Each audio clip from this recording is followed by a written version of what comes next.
You can support this channel by making goldsilver.com your bullion dealer.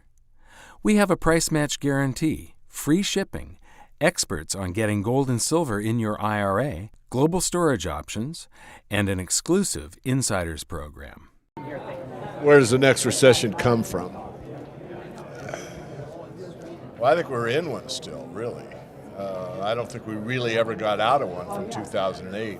I mean, if you look at the, labor partition rate, it's been down substantially and is at a record low.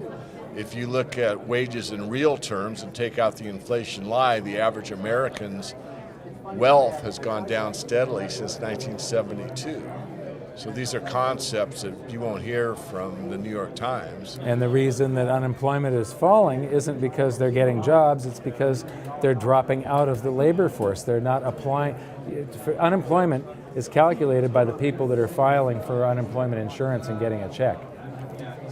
So I think you might see a bump. This is conjecture. This gets into the future, and I don't know the future, but I expect that Trump will probably start fiscal policy we talked about earlier with maybe another crowd, that he will pump in jobs that are government mandates to fix roads and bridges and dams and who knows what else. And so there'll be direct payment from the government into the working people that are doing the work. And that will trigger the beginning of a feel-good atmosphere and inflation. And first it'll be praise, it'll be, oh my goodness, it's great. And as I said before, to repeat myself, I didn't really like Trump, but now my sister and her husband are working again. I guess he's really not such a bad guy, and government's responsible for their jobs, and this is great. And this is, of course, government, the nanny state taking care of everybody, but I don't want to go too philosophical. And so that's the end of the recession. Recession's over! We're making America great again! And then it'll start to heat up more and more, and that's when we start getting into an inflation that you can't back out of. Another thing I want to point out is, and I did a video on this, there really is nothing that the government can do for us that's a net positive to society. Everything that government does is a net negative to the economy, because the only way, the government doesn't have any funds. They don't have currency. They have to either take it from us in direct taxation or through the inflation tax. Those are the only two sources of income for the government. When they take $2 from one of us in taxes, they run it through their system, and all the people at the IRS that touch that dollar have to get paid, and all the attorneys and everybody else. And then it goes to the Treasury, and those people have to get paid, and then Congress argues about some spending bill for 3 months, and they all have to get paid. Their aides have to get paid. The people that maintain the buildings have to get paid. They create some new department, and the headquarters is in Washington, D.C., and they have to get paid.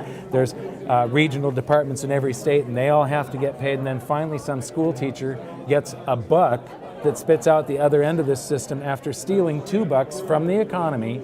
A buck comes out. And in the meantime, you've had these frictional jobs that don't produce anything that any sane person would buy. They produce misery.